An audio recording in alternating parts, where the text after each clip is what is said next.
America से जो surveys आ रहे हैं उनके मुताबिक कौन आगे चल रहा है आपको पहले वो बताता हूं, फिर बहुत दिलचस्प खबरें भी दिखाऊंगा कि कौन कौन भविष्यवाणी कर रहा है। जानवर भविष्यवाणी कर रहे हैं वहां पर कि कौन राष्ट्रपति बनेगा। वहां पर जो सर्वे हुए हैं, एक है एटलस इंटेल के ताजा सर्वे में अमेरिका के 7 स्विंग स्टेट्स में कमला हैरिस पर ट्रंप ने बढ़त बनाई हुई। अब ये स्विंग स्टेट क्या होते हैं, कैसे अमेरिका में वोट पड़ते हैं कि राष्ट्रपति चुना जाता है, आगे आपको विस्तार से बताऊंगा पाठशाला वाली स्टाइल में। अमेरिका में स्विंग स्टेट्स वो होते हैं जिनके बारे में लास्ट मिनट तक कोई नहीं कह सकता कि वो किस तरफ पलटी मार देंगे, किसको सपोर्ट कर देंगे। स्विंग स्टेट्स उनको कहा जाता है जो कई चुनाव में लगातार किसी एक पार्टी के पक्ष में जाते जाते अचानक किसी चुनाव में दूसरी पार्टी के पक्ष में चला जाता है।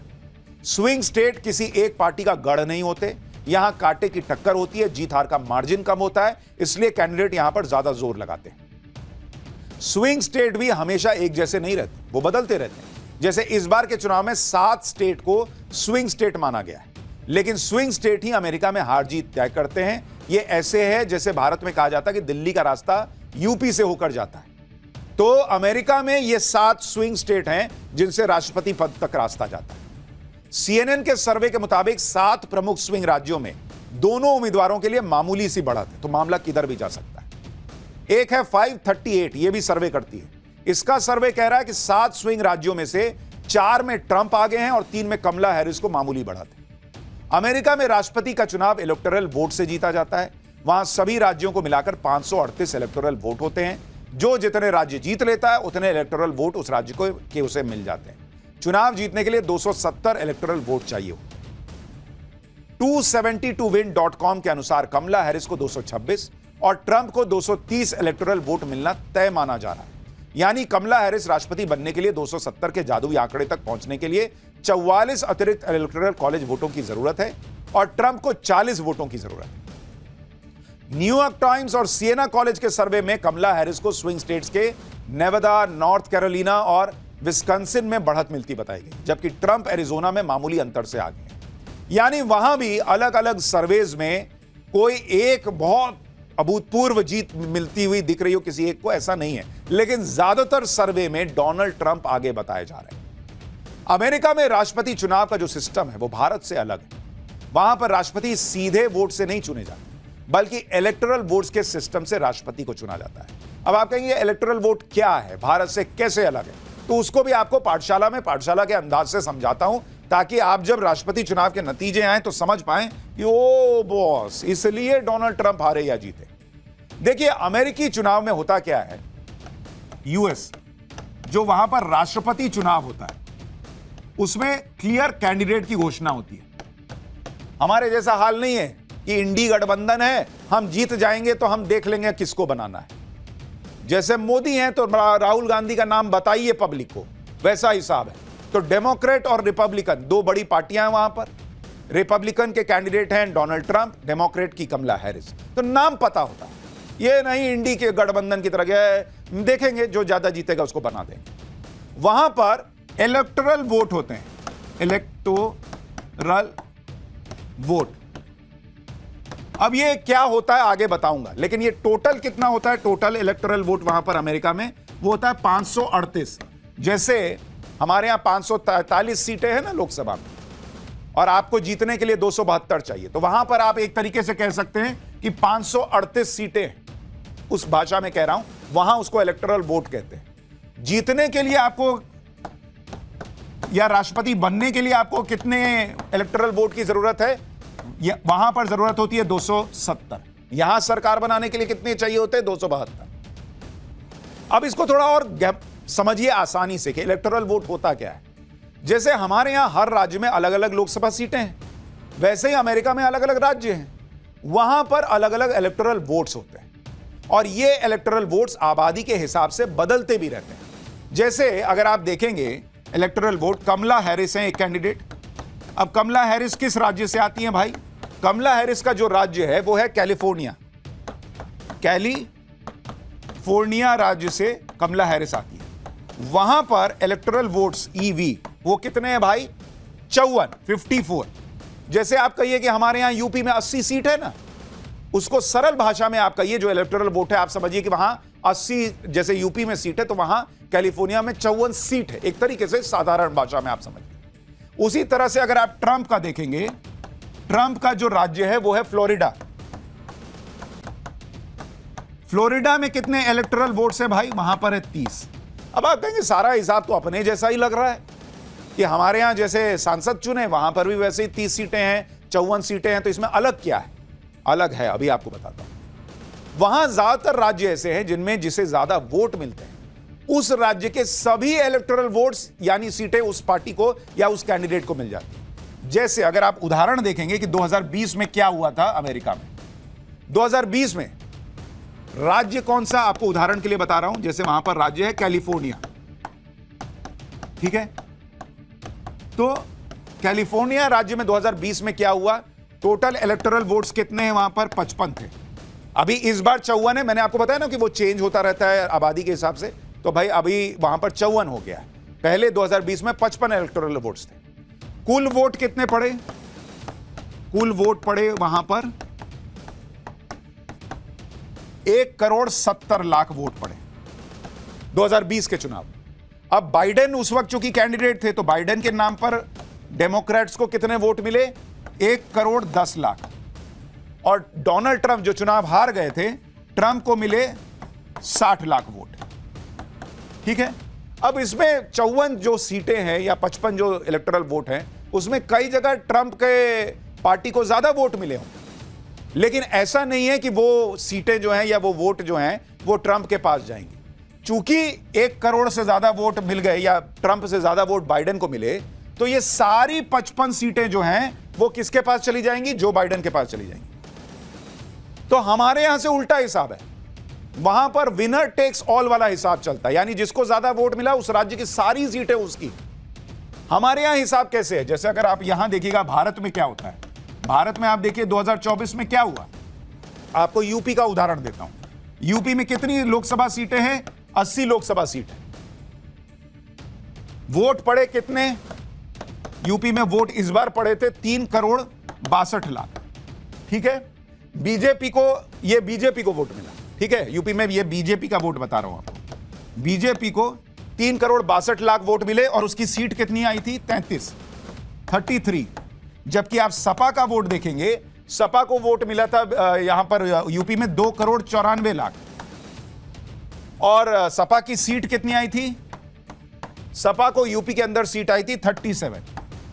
अब अगर अमेरिका वाला हिसाब भारत में होता, तो चूंकि बीजेपी को 3,62,00,000 वोट आए थे, सपा से ज्यादा वोट आए थे, तो 80 की 80 सीटें जो हैं वो मोदी के खाते में चली जाती। हमारे यहां क्या है? जितनी सीट आपने जीती उतनी ही आपके खाते में जाएगी। अमेरिका में हिसाब उल्टा है, जिसको ज्यादा वोट आ गया उसको उस राज्य की सारी सीटें मिल जाती। तो अमेरिका वाला हिसाब अगर भारत में चलता, विनर टेक्स इट ऑल, तो यूपी की 80 लोकसभा सीटें नरेंद्र मोदी के खाते में चली जाती, क्योंकि बीजेपी को 3,62,00,000 वोट मिले थे और सपा को 2,94,00,000। इसलिए यह अलग है सिस्टम। वहां जिसको ज्यादा वोट मिल गया वो उस राज्य की सारी सीट उठा के ले जाता है। अब अमेरिका में इस सिस्टम की वजह से यह दिलचस्प बात होती है कि अलग अलग राज्य में सबसे ज्यादा वोट पाना जरूरी होता है, जिससे सारे के सारे इलेक्टोरल वोट्स वहां के मिलते हैं। इसलिए आप देखिए कि कुल वोट में ज्यादा वोट लेकर भी कई बार राष्ट्रपति वहां पर हार जाता है। जैसे 2016 में हुआ था।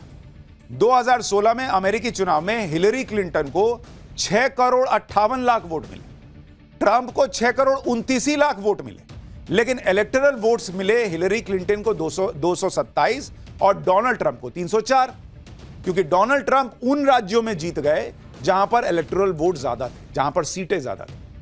इसी वजह से 2016 में ट्रंप राष्ट्रपति बने। अमेरिका में ऐसा 5 बार हो चुका है कि ज्यादा वोट मिलने के बाद भी कैंडिडेट राष्ट्रपति चुनाव हार गए।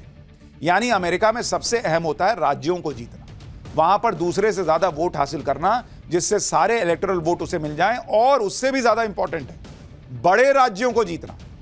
भाई आपने छोटे छोटे राज्य जीत लिए, लेकिन जैसे कैलिफोर्निया है जहां पर 55-54 इलेक्टोरल वोट है, आपने वो जीत लिया तो भाई आपने मामला क्लियर कर लिया। मतलब जैसे आपको मान लीजिए मैथ्स में 90 नंबर आ गया या 100 में 100 आ गया, तो आपको किसी में कम भी आया तो एवरेज आउट करके आप क्लास में टॉप कर सकते हैं। लेकिन जो पेपर ही मान लीजिए 20-20 नंबर का है, उसमें आप 20 में 20 लाए और 100 नंबर वाले पेपर में आपको नंबर ही 50 आया, तो 20 में 20 लाके क्या ही कर लीजिएगा। वैसे तो चाहे ट्रंप जीते या कमला हैरिस, भारत को आज की डेट में अमेरिका इग्नोर नहीं कर सकता। भारत की ताकत को दुनिया जानती है और अमेरिका को हर जगह पर भारत की जरूरत है। लेकिन डोनाल्ड ट्रंप की बात अलग है।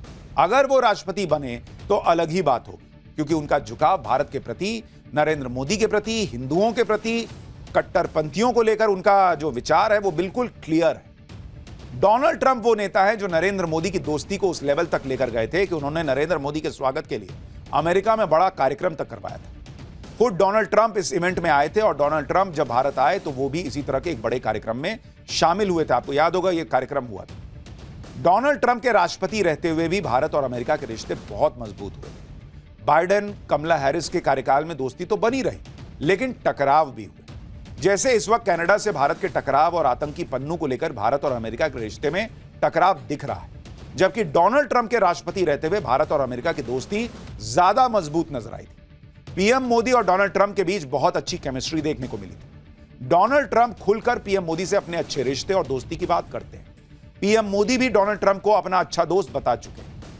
दोनों नेताओं की विचारधारा भी एक जैसी है। डोनाल्ड ट्रंप अमेरिका फर्स्ट की बात करते हैं, पीएम मोदी भी नेशन फर्स्ट की बात करते हैं, भारत फर्स्ट की बात करते हैं। नरेंद्र मोदी भारत के हितों को सबसे ऊपर रखते हैं। दोनों नेताओं की राष्ट्रवादी सोच भी एक दूसरे को कनेक्ट करती है। दोनों राष्ट्रवादी नेता।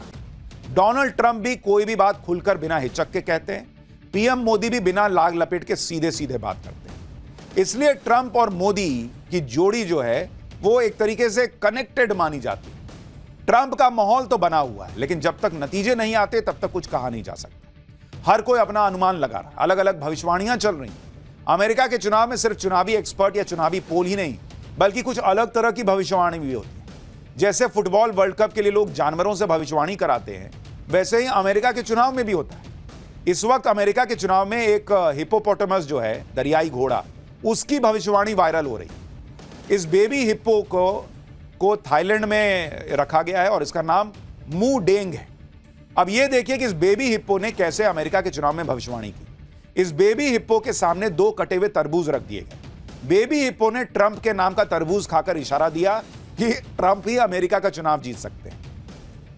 तरबूज पर स्थानीय भाषा में रिपब्लिकन उम्मीदवार डोनाल्ड ट्रंप का नाम लिखा हुआ। उनका ट्रंप के नाम का तरबूज खाते ही वीडियो भी सामने आ गया। वीडियो को थाईलैंड के चिड़ियाघर में रिकॉर्ड किया गया। जुलाई 2024 में जन्मी मू डेंग अपनी चंचल हरकतों के चलते इंटरनेट पर सेलिब्रिटी हिप्पो मानी जाती। तो दरियाई घोड़ा तो कह रहा है कि भैया अमेरिका के चुनाव में घोड़ा साबित होगा डोनाल्ड ट्रंप। इसी तरह अमेरिका के साउथ कैरोलिना में ग्नोची जूनियर नाम की एक गिलहरी ने भी भविष्यवाणी की है। अलग अलग लेवल की भविष्यवाणी चल रही है। इस गिलहरी के सामने 2 अलग अलग बाउल रख दिए गए। एक बाउल में के आगे कमला हैरिस का नाम लिख दिया गया, दूसरे बाउल के आगे ट्रंप का नाम लिख दिया गया। दोनों बाउल में 10-10 अखरोट रख दिए गए। इस गिलहरी ने आधे घंटे के अंदर कमला हैरिस के बाउल में से सबसे ज्यादा 7 अखरोट खाए और जिस बाउल पर ट्रंप की पर्ची लगी थी उसमें 3 अखरोट खाए। इस तरह इस गिलहरी ने कमला हैरिस के जीतने की भविष्यवाणी कर दी, यह माना जा रहा है। भविष्यवाणी का यह अजीब तरीका 2008 के अमेरिकी चुनाव से जारी है। नोची जूनियर इस गिलहरी की भविष्यवाणी कई बार गलत साबित हो चुकी है। साल 2020 में इस गिलहरी ने ट्रंप को विनर बताया था, तो ट्रंप को विनर बताया तो बाइडेन जीते थे। इस बार कमला हैरिस को बताया तो लोग कह रहे हैं कहीं ट्रंप ना जीत जाए। तो ये गिलहरी बड़ी चंचल है। अमेरिका में हो रहे प्रेसिडेंट इलेक्शन पर भारत में भी गजब का बज़ बना हुआ है। डोनाल्ड ट्रंप और कमला हैरिस दोनों ही उम्मीदवारों की चर्चा चल रही है और दोनों के अपने अपने फैंस भी बन गए। डोनाल्ड ट्रंप के लिए भारत में हवन और पूजन चल रहा है बॉस, आप देखिए जिसमें ट्रंप की जीत के लिए भगवान से प्रार्थना चल रही है। Great again. अमेरिकी इलेक्शन में पीएम मोदी की स्टाइल भी जमकर कॉपी की जा रही है। एआई जनरेटेड तस्वीरों में ट्रंप को पीएम मोदी की तरह प्रचार करते हुए दिखाया गया। आप ये तस्वीर देखिए। अजय, इसमें एलन मस्क को योगी की तरह दिखाया गया। डोनाल्ड ट्रंप भगवा ड्रेस में दिख रहे हैं, ट्रंप के बगल में एलन मस्क भगवा कुर्ते में दिख रहे हैं। दोनों रोड शो के जरिए प्रचार करते दिख रहे हैं। एक और तस्वीर जिसमें डोनाल्ड ट्रंप ओपन कार में सवार हैं और गले में पटका डाले हाथ हिलाते प्रचार कर रहे हैं। ये तस्वीरें पीएम मोदी के इलेक्शन कैंपेन से प्रभावित दिख रही हैं। अच्छा, हर जगह आप देखिए वो ट्विटर वाले भैया एलन मस्क को योगी की तरह दिखा दिया गया। तो ये अलग अलग कलर आपको अमेरिकी चुनाव का दिखा रहा हूं। डोनाल्ड ट्रंप के लिए भारत में इतना माहौल इसलिए भी बना हुआ है क्योंकि डोनाल्ड ट्रंप इकलौते ऐसे नेता हैं जिन्होंने अमेरिका चुनाव के बीच बांग्लादेश में हिंदुओं पर हो रहे अत्याचार के खिलाफ आवाज उठाई थी। डोनाल्ड ट्रंप ने दिवाली की शुभकामनाएं देते हुए सोशल मीडिया प्लेटफॉर्म पर कहा था कि वो बांग्लादेश में हिंदुओं, ईसाइयों और अन्य अल्पसंख्यकों के खिलाफ बर्बर हिंसा की कड़ी निंदा करते हैं। भीड़ उन पर हमला कर रही है, लूटपाट कर रही है, जो कि पूरी तरह से अराजकता की स्थिति है। जबकि जो बाइडेन की सरकार पर तो आरोप लगता है कि उसने ही बांग्लादेश में खेल कराया, लेकिन ट्रंप हिंदुओं के साथ खड़े रहे। अपनी पोस्ट में डेमोक्रेटिक उम्मीदवार कमला हैरिस को घेरे में लेते हुए ट्रंप ने कहा था कि उनके कार्यकाल में ऐसा कभी नहीं हुआ होता। कमला और जो बाइडेन ने अमेरिका समेत पूरी दुनिया में हिंदुओं की अनदेखी की है। ट्रंप ने डंके की चोट पर कहा था कि वो कट्टरपंथी वामपंथियों के धर्म विरोधी एजेंडे के खिलाफ हिंदू अमेरिकियों की भी रक्षा करेंगे। ट्रंप ने अमेरिका में बसे हिंदुओं को भरोसा दिया कि वो उनकी आजादी के लिए लड़ेंगे। उनके प्रशासन के तहत हम भारत और मेरे अच्छे दोस्त प्रधानमंत्री मोदी के साथ अपनी महान साझेदारी को और मजबूत करेंगे। डोनाल्ड ट्रंप के विजन में भारत भी है, मोदी भी हैं और हिंदू भी है। डोनाल्ड ट्रंप के जबरदस्त बयान के बाद यह कहा जाने लगा कि अमेरिका के पहले बड़े नेता हैं जिन्होंने बांग्लादेश में हिंदुओं के खिलाफ अत्याचार पर कुछ तो बोला। जबकि भारतीय मूल की हिंदू जड़ों के बावजूद कमला हैरिस ने इस मामले पर चुप्पी साधे रखी। अब वो क्या चुप रहेंगे? हमारे यहां कई नेता नहीं बोल पाते बांग्लादेश के हिंदुओं पर या कनाडा के हिंदुओं पर। इसलिए लोग कह रहे हैं कि अगर ट्रंप जीत जाते हैं तो बाइडेन की शय पर बांग्लादेश में यूनिस के खुले खेल का अंत हो सकता है। अमेरिका के चुनाव में एक दिलचस्प बात यह भी दिख रही है कि वहां एलन मस्क जैसे उद्योगपति खुलकर प्रचार कर रहे हैं, लेकिन उनकी कोई इस बात पर आलोचना नहीं कर रहा। उनके नाम पर विपक्षी पार्टी कोई कैंपेन नहीं चला रही। यहां तो हर समय अडानी अंबानी का गाना गाते रहते हैं कुछ लोग, लेकिन अमेरिका में यह सब नहीं होता। एलन मस्क तो खुलकर डोनाल्ड ट्रंप को सपोर्ट कर रहा है। मस्क दुनिया के सबसे अमीर लोगों में से एक है। वो सिर्फ ट्रंप का समर्थन नहीं कर रहे, मस्क ने ट्रंप के समर्थन में खूब कैंपेनिंग की है। मस्क तो कह चुका है भाई कि वो ट्रंप के जीतने पर सरकार का हिस्सा बन सकते हैं और हारने पर कमला हैरिस उन्हें जेल भेज सकती है। ट्रंप को जिताने के लिए एलन मस्क ने पानी की तरह पैसा बहाया है। डोनाल्ड ट्रंप के पक्ष में वोटर्स को लुभाने के लिए एक स्कीम का ऐलान कर दिया जिसमें वो वोटर्स को इनाम तक देंगे। ये इंडिया में कोई कर देता भाई साहब, बिना किए तो अडानी अंबानी चलता है। अमेरिका में कौन राष्ट्रपति बनेगा यह बात तय करने में अमेरिका में बसे भारतीयों की भी अहम भूमिका रहती है। इसलिए हर चुनाव में दोनों पार्टियां भारतीय मूल के वोटरों को लुभाने के लिए हर मुमकिन कोशिश करती।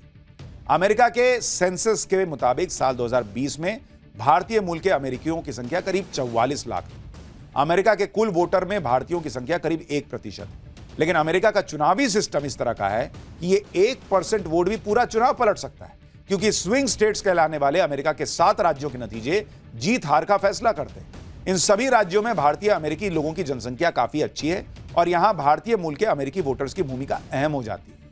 भाई अब आप कहेंगे कि अरे 44 लाख ही तो है। अरे भाई आप सोचिए, मान लीजिए कैलिफोर्निया में 55 इलेक्टोरल वोट है और वहां डोनाल्ड ट्रंप को मान लीजिए हिंदुओं की वजह से, भारतीय मूल के हिंदुओं की वजह से अगर 20,000 वोट भी ज्यादा पड़ गया तो 20,000 वोट नहीं है बॉस, वो 55 सीट आने जैसा है, क्योंकि सारी सीट चली जाएगी डोनाल्ड ट्रंप। तो इसलिए अमेरिकी सिस्टम में एक एक वोट की कीमत बढ़ जाती है। अमेरिकी चुनाव में उतरी कमला हैरिस भी भारतीय मूल की है, इसलिए कई इंडियन अमेरिकन वोटर्स कमला हैरिस का भी साथ दे रहे हैं। साल 2024 के API डेटा के वोटर सर्वे के मुताबिक भारतीय अमेरिकियों में से आधे से ज्यादा मतदाता यानी 55% डेमोक्रेट की तरफ जबकि 26% रिपब्लिकन की तरफ झुकाव रखते हैं। कमला हैरिस के भारत के कनेक्शन की वजह से देश में उनकी जीत के लिए प्रार्थना की जा रही है। दक्षिण भारत के तमिलनाडु में स्थित थुला सेंद्रापुरम गांव में लोग कमला हैरिस की जीत के लिए प्रार्थना कर रहे हैं। ये गांव कमला हैरिस की मां का गांव। उनके नाना 7 दशक पहले यहां रहते थे।